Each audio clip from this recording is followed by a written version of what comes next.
اسلام میں شرک کی تعریف یہ ہے کہ اللہ کی ذات اور اس کی صفات میں کسی کو شریک کرنے کا نام شرک ہے۔ یہی تعریف ہے، یہ نہیں ہے یا ہاں کر دیں یا نہ کر دیں، یہی تعریف ہے نا۔ مجھے دکھائیے قرآن کی کون سی آیت میں یہ تعریف آئی ہے۔ اب ذرا اپنی بھی اصلاح کر کے جائیے گا۔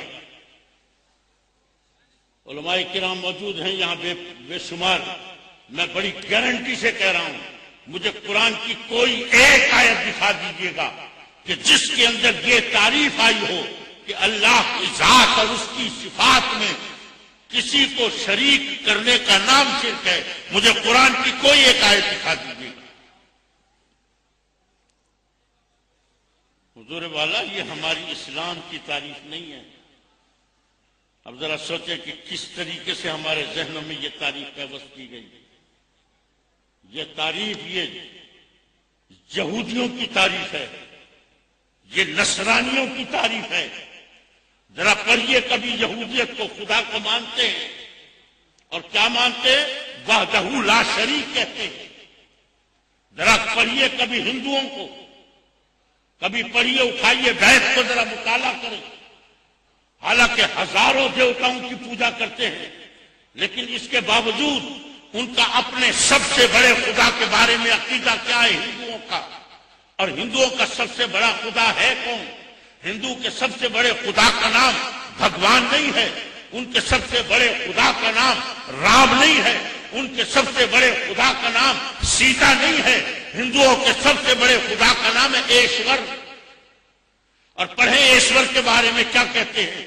وہ کہتے ہیں ایشور وحدہ لا شریک ہے۔ پھر کیا ہندو کے خدا کو مانو گے؟ وحدہ لا شریک کہتا ہے۔ کیا عیسائی کے خدا کو مانو گے؟ کیا یہودی کے خدا کو مانو گے؟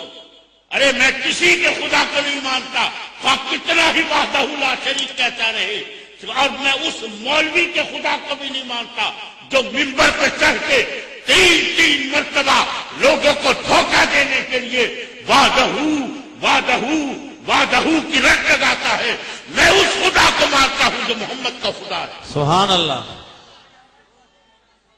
اللہ اکبر، یا رسول اللہ، یا نعرہ تکبیر، نعرہ رسالت، نعرہ رسالت، نعرہ رسالت۔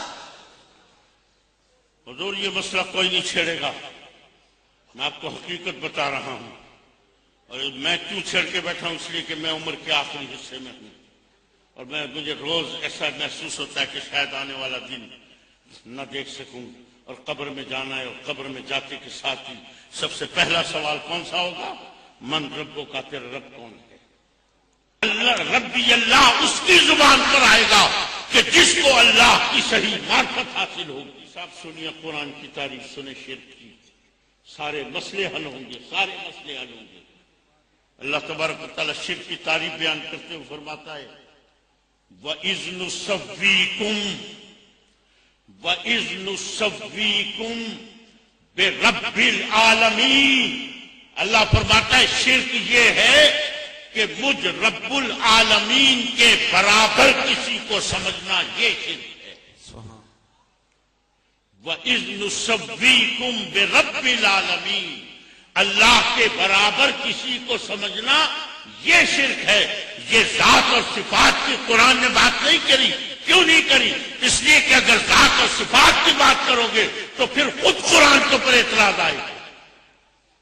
اور وہ کیا اعتراض آئے گا؟ ابھی میں آپ سے پوچھتا ہوں، مجھے بتائیے رب کس کی صفت ہے؟ اللہ کی صفت ہے۔ اللہ کی صفت۔ یہی رب کا لفظ اللہ قرآن میں کس کے لیے استعمال کر رہا ہے؟ یہی رب کا لفظ اللہ فرماتا ہے کما رب یعنی صغیرا، کما رب یعنی صغیرا، جو بچپن میں جو تیرے رب تھے۔ کس نے پالا ہے تجھے؟ ماں باپ نے پالا ہے۔ اللہ ماں باپ کے لیے یہی رب کا لفظ استعمال کر رہا ہے۔ اور یہ کیوں استعمال کیا جا رہا ہے؟ اور صرف ایک رب کا لفظ میں آگے بھی آپ کو بتاتا ہوں کہ اللہ نے کیسے کیسے لفظ ماں باپ کے لیے استعمال کیے ہیں. کیوں استعمال کیے؟ اس لیے کہ یہ بنیاد ہے کسی بھی معاشرے کو بہتر بنانے کے لیے. یہ ماں باپ وہ بنیاد ہیں کہ جو اولاد اپنے ماں باپ کی تابع فرمان نہیں، خدا کی قسم وہ اللہ کی بھی تابع فرمان نہیں.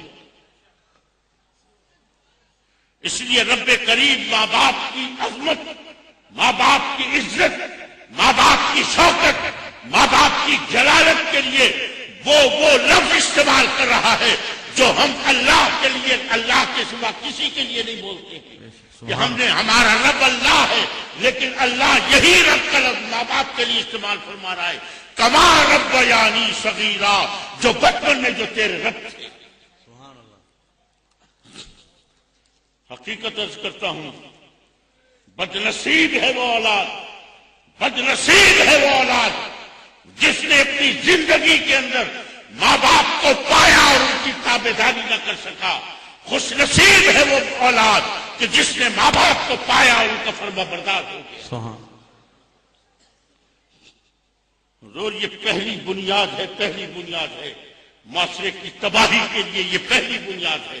جو بیٹا اپنے باپ کا تابع فرمان نہیں ہے، جس بیٹے کا سر اپنے باپ کے آگے نہیں جھکا ہے، خدا کی قسم اس کا سر کبھی خدا کے آگے نہیں جھک سکتا. بہاڑی میں ہمارے ایک پیر بھائی ہے، بہاڑی میں، اللہ اکبر، ان کا بیٹا 8ویں کلاس میں پڑھتا تھا. میں ایک مرتبہ ان کے گھر گیا تو مجھ سے شکایت کرنے لگے، کہنے کہ جی پتہ نہیں میرے بیٹے کو کیا ہو گیا، انتہائی گستاخ ہے، روڈ ہو گیا. حضور مجھے سمجھ نہیں آ رہی، میں بہت پریشان ہوں، کوئی دعا کریں، کوئی اس کو سمجھائیں. میں نے اس بچے کو بلایا اور میں اس کو بچے کو بلا کے میں اس کو ماں باپ کے بارے میں درس دیتا رہا، لیکچر دیتا رہا. وہ میری ہر بات کے پر جی ہاں کی رٹ لگائے رکھتے. آخر میں نے اس کو ایک جملہ کہا، ایک جملہ.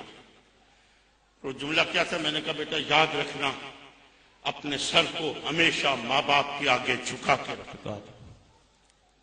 اپنے سر کو ہمیشہ ماں باپ کے آگے جھکا کے رکھنا. میں نے یہ جملہ بولا، مجھے کہتا ہے جی 1-2 منٹ ٹھہرے، میں ابھی آتا ہوں. وہیں سے دوڑا ہوا گیا اندر اور جا کے اپنی 8ویں کلاس کی پنجاب ٹیکسٹ بک بورڈ کی کتاب، اسلامیات کی کتاب اٹھائے آ رہا ہے. کتاب کھولی، سطر پہ انگلی رکھی، مجھے کہتا ہے پڑھیے کیا لکھا ہے اس کے اندر. اور جب میں پڑھتا ہوں تو کیا لکھا ہے؟ اس میں لکھا تھا اللہ کے سوا کسی اور کے آگے سر جھکانا شرک ہے. مجھے کہتا ہے آپ مجھے مشرک بنانا چاہتے؟ میں اللہ کے سوا کسی کے آگے سر نہیں جھکاؤں گا. عزیزان محترم، یہ کون بدبخت ہے کہ جو اس قسم کی تعلیمات دے رہا ہے؟ یہ کس خدا کا پتہ بتایا جا رہا ہے؟ ارے آؤ محمد کے دامن میں، پوچھو اپنے نبی سے، پوچھو خدا کیا ہے. سبحان اللہ.